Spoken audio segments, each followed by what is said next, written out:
Hello सभी को, नमस्ते, हाय, हेलो। तो जैसे मैंने कल आपको बंगाल का विभाजन पढ़ाया था, और बंगाल का विभाजन कब हुआ था? 1905 में। किसने किया था? करजन ने किया था। तो जैसे उस टाइम पे जब बंगाल का विभाजन हुआ था, उस टाइम पे बहुत ही ज़्यादा बढ़िया एरिया बंगाल के पास होता था, और वहाँ के लोग बहुत ही ज़्यादा शिक्षित होते थे। फिर भी उन्होंने फूट डाली अंग्रेज़ों और अंग्रेज़ों ने हिंदू और मुसलमानों के बीच, और बंगाल का क्या कर दिया? विभाजन कर दिया। कब? 1905 में। वो जो करजन थे वो अपने जो उनका मकसद था उसमें कामयाब हो पाए। जैसे जैसे बंगाल का विभाजन हुआ 1905 में, तो बड़े बड़े लीडर्स थे, उनको समझ ही नहीं आ रहा था कि भाई क्यों, क्या हो गया, ये क्यों जो विभाजन हुआ है, क्या हुआ है। और जैसे जैसे टाइम बीतता गया, जैसे जैसे समझ आती गई, तो लोगों में जागरूकता आई, और उन्होंने माना कि भाई जो बंगाल का विभाजन हुआ है ये क्या है, गलत हुआ है। तो इसकी वजह से जो लीडर्स थे, जो नेता थे, उन्होंने स्वदेशी की मांग उठाई, स्वराज की मांग उठाई। तो आज हम उसी के ऊपर डिस्कस करेंगे कि भी स्वदेशी क्या है, स्वराज क्या है। मैंने वैसे कल भी आप लोगों को स्वदेशी स्वराज के बारे में पढ़ाया था, पर आज उसको डिटेल में पढ़ेंगे। लाल बाल पाल और अरविंद घोष के प्रयासों के फलस्वरूप स्वदेशी और स्वराज की मांग की गई। लाला लाजपत राय, बाल गंगाधर तिलक और विपिन चंद्र पाल और अरविंद घोष के प्रयासों से किसकी मांग की गई? स्वदेशी की मांग किसने उठाई थी? लाल बाल पाल और अरविंद घोष ने। इन्होंने कहा कि भाई हमें हमें स्वदेशी को यूज करना, अपने देश का यूज करना, अपने देश के स्कूल, यूनिवर्सिटी, कॉलेज, हर जगह खान का, पीने का, कपड़े पहनने का, हर सामान हमें अपना स्वदेशी यूज करना है। और स्वराज की मांग किसने उठाई थी? ये उठाई थी दादा भाई नौरोजी ने उठाई थी। 1905 में के बनारस अधिवेशन में गोपाल कृष्ण गोखले की अध्यक्षता में कांग्रेस ने स्वदेशी शब्द का उपयोग किया था। किसने? 1905 में बनारस में अधिवेशन होता है, ये मैंने सारे अधिवेशन आपको पढ़ा रखे हैं। बनारस में, कलकत्ता में, सूरत में, बेलगांव में, सारे अधिवेशन आप मेरी पिछली वाली वीडियो जाके देख सकते हो, और बहुत डिटेल से, बहुत ट्रिकी वे में करवा रखा है। किसने? गोपाल कृष्ण गोखले ने अध्यक्षता की थी। उसमें कांग्रेस ने किसकी मांग उठाई थी? स्वदेशी की। पर गरम दल वाले और नरम दल वालों के लिए स्वदेशी का मायने अलग था। गरम दल वाले चाहते थे कि भी स्वदेशी का मतलब ये है कि हमें अपने ही देश की सामान यूज करना है, हमें विदेशी वस्तु का बहिष्कार करना है, हमें विदेशी स्कूल, यूनिवर्सिटी, कॉलेज, जो भी रेलवे, उनका जो भी कोई ट्रांसपोर्ट का सामान है, कुछ भी है, हम उसका क्या करेंगे? बहिष्कार करेंगे। पर नरम दल वालों के लिए स्वदेशी का मीनिंग अलग था। वो कहते थे कि भी हमें अपने देश का यूज करना है, पर हम बिना अंग्रेज़ों का सामान या फिर विदेशों का, दूसरे देशों का सामान यूज किए बिना हम कैसे काम करेंगे? बेरोजगार हो जाएंगे, अशिक्षित हो जाएंगे, स्कूल नहीं है हमारे पास, कॉलेज नहीं है, यूनिवर्सिटी नहीं है। तो इनकी दोनों की विचारधारा क्या थी? अलग अलग थी, गरम दल की और नरम दल की। फिर आता है 1906 में कलकत्ता में एक अधिवेशन होता है, जिसकी अध्यक्षता कौन करते हैं? दादा भाई नौरोजी और कांग्रेस। इसमें अध्यक्षता में कांग्रेस ने स्वराज की मांग रखी। दादा भाई नौरोजी के पीछे भी, अध्यक्ष बनने के पीछे भी एक रीजन है। क्यों? मैं देखो इसको बताती हूँ कैसे नरम दल वाले गरम दल वालों के साथ चालाक के खेलते हैं। नरम दल वाले क्या करते हैं? रास बिहारी घोष को बोलते हैं कि भी हमारा अध्यक्ष कौन बनेगा? रास बिहारी घोष बनेगा। गरम दल वाले बोल देते हैं लाल बाल पाल में से हमारा एक अध्यक्ष बनेगा। तो जब इन्होंने देखा, नरम दल वालों ने, कि भाई लाल बाल पाल की पॉपुलैरिटी ज़्यादा है, तो इनमें से ही इनका एक नेता बन जाएगा। तो नरम दल वाले एक गेम खेल के और सोचते हैं कि भी किसी ऐसे आदमी को भी, किसी ऐसे आदमी को मतलब अध्यक्ष के लिए चुना जाए कि गरम दल वाले उसका विरोध नहीं कर पाए। तो उन्होंने सबसे आगे नाम लगा दिया दादा का कि भी दादा आप अध्यक्ष बनोगे। दादा इतने बुजुर्ग आदमी थे, उनके सामने पूरी, जैसे कांग्रेस में या किसी पूरे देश में कोई किसी की हिम्मत ही नहीं होती थी कि भी दादा ने जो कह दिया वही होता था, क्योंकि वो तो दादा थे। तो जो लाल बाल पाल है, जब उन्होंने पता चला कि दादा भाई नौरोजी को अध्यक्ष बना रहे हैं, तो उसका विरोध किसी ने नहीं किया, और किसको अध्यक्ष बना देते हैं? दादा भाई नौरोजी को। एक बात देखो, इसका जन्म कब होता है? 1825 में होता है दादा भाई नौरोजी का, और हम बात कर रहे हैं 1906 की। मतलब 75 और 6 81 साल का एक बुजुर्ग आदमी, उसको बोलते हैं कि भी कांग्रेस का अध्यक्ष बन जाओ। ये अध्यक्ष नहीं, ये संरक्षक बन सकता था, ना कि अध्यक्ष अध्यक्ष, क्योंकि इतना बुजुर्ग आदमी के मतलब उस टाइम पे इतनी पावर नहीं होती, उसके अंदर एक जोश जज्बा जो हमें अंग्रेज़ों से लड़ने के लिए, अपनी रणनीति तैयार करने के लिए, देश को चलाने के लिए जो हमने रणनीति तैयार करनी थी, उसके लिए दादा भाई नौरोजी जैसे बुजुर्ग आदमी नहीं हो सकते थे। परंतु जो नरेंद्र वाले थे उन्होंने प्लानिंग करके दादा भाई नौरोजी को क्या बना दिया था, अध्यक्ष बना दिया था। इसमें इन्होंने 4 मांगे रखी थी। कौन कौन सी? स्वदेशी, बहिष्कार, नई शिक्षा नीति और स्वराज। स्वदेशी का मतलब क्या है? नरम दल वालों के लिए अलग मीनिंग था और गरम दल वालों के लिए अलग था। जैसे मैंने आप लोगों को ऊपर बता दिया था कि भाई अपने देश का यूज करो, विदेशों के सामान का बहिष्कार करो, भाई विदेशों की जो स्कूल है, यूनिवर्सिटी हैं, कॉलेज हैं, जो भी कुछ है, उनकी सरकारी उनकी नौकरियां हैं, जो उनका रेलवे है, उनका ट्रांसपोर्ट है, सबका क्या करो? बहिष्कार करो। बहिष्कार में वही है कि भी उन चीज़ों को बैन करो, उनको यूज ही नहीं करना है।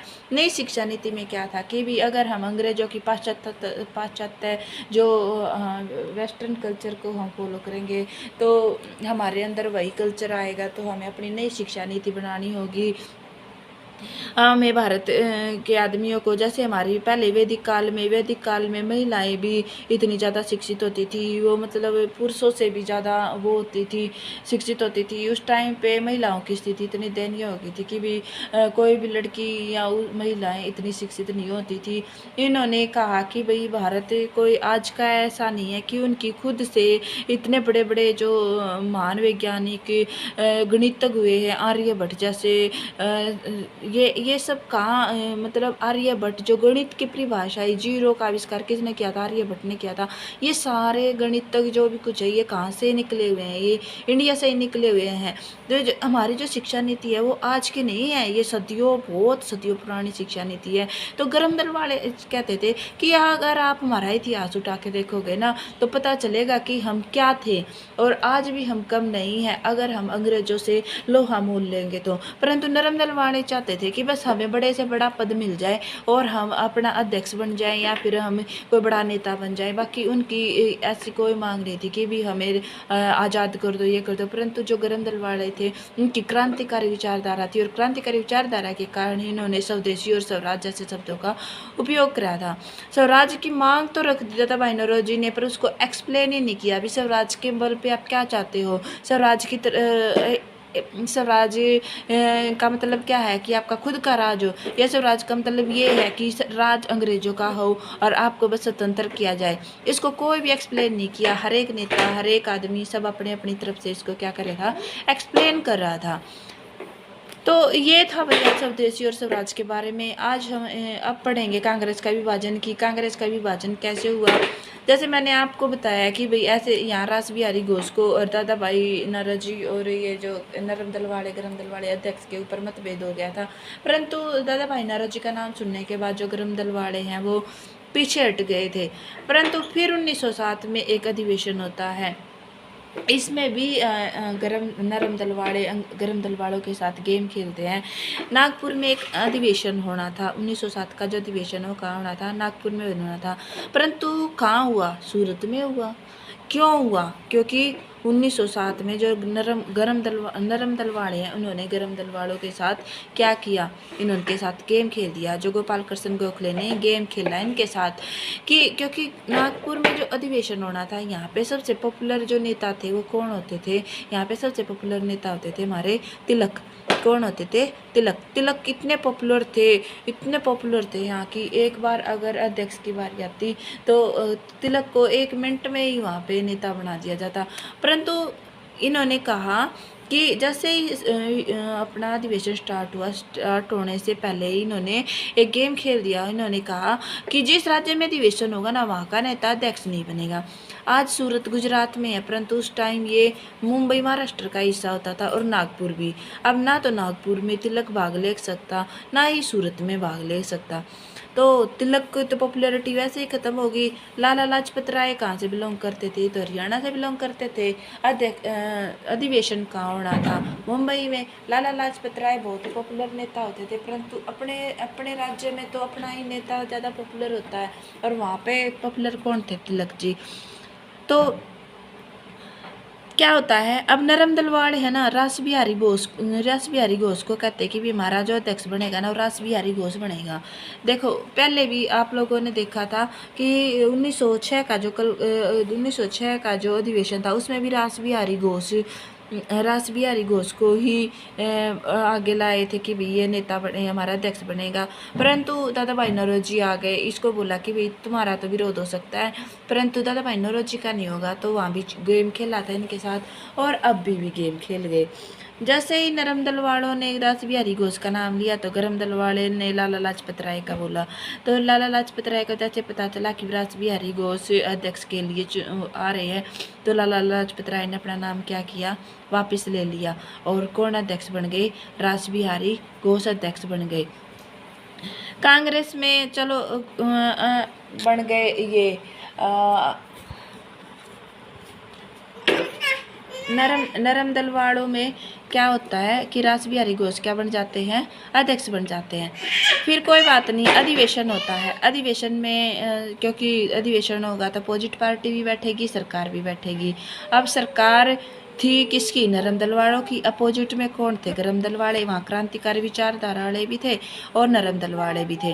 तो अपोजिट पार्टी से जैसे ही तिलक जाते हैं, भी तिलक अधिवेशन में अपनी मांग रखते हैं और जाते हैं स्टेज पे 4 अक्षर बोलने के लिए, तो उसी टाइम पूरी जहाँ अधिवेशन हो रहा था उसमें हंगामा मच जाता है, हाहाकार मच जाती है बहुत। गरम दल वाले नरम दल वालों को मारने लग जाते हैं, नरम दल वाले गरम दल वालों को मारने लग जाते हैं। वो अपनी मांग रखते हैं, वो अपनी मांग रखते हैं।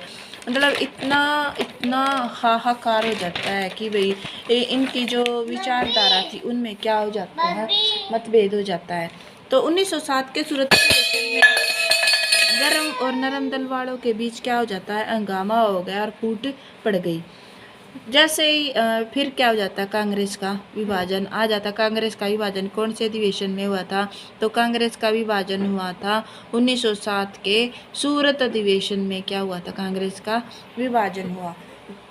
फिर क्या होता है भाई, 1907 में कांग्रेस का विभाजन हुआ, गरम दल वाले अलग, नरम दल वाले अलग। गरम दल वालों के पास तो पैसा नहीं और नरम दल वालों के पास ताकत नहीं, तो काम कैसे चलेगा। अब गरम दल वाले भाई अपनी अपनी क्रांतिकारी विचारधारा को ला रहे, ये करे, पर विचारधारा को पब्लिश करने के लिए पैसा चाहिए, उसको फैलाने के लिए, लोगों को जागरूक करने के लिए पैसा चाहिए। तो दोनों की दोनों जब अलग हो गए तो क्या होता है, कांग्रेस बिल्कुल शिथिल पड़ जाती है, बिल्कुल ढीली पड़ जाती है। कांग्रेस में कोई काम नहीं होता। अधिवेशन तो होते हैं पर ऐसा कोई भी काम नहीं होता कि बड़ा काम होता है। फिर जो गरम दल वाले हैं इनके पास पैसे की कमी, नरम दल वालों के पास पैसा तो था परंतु किसी में इतनी ताकत नहीं थी जो अंग्रेजों से सामने जाके कुछ बोल सके। सिर्फ अपने पदों के भूखे रह गए थे कि मुझे बड़े से बड़ा क्या मिल जाए, पद मिल जाए।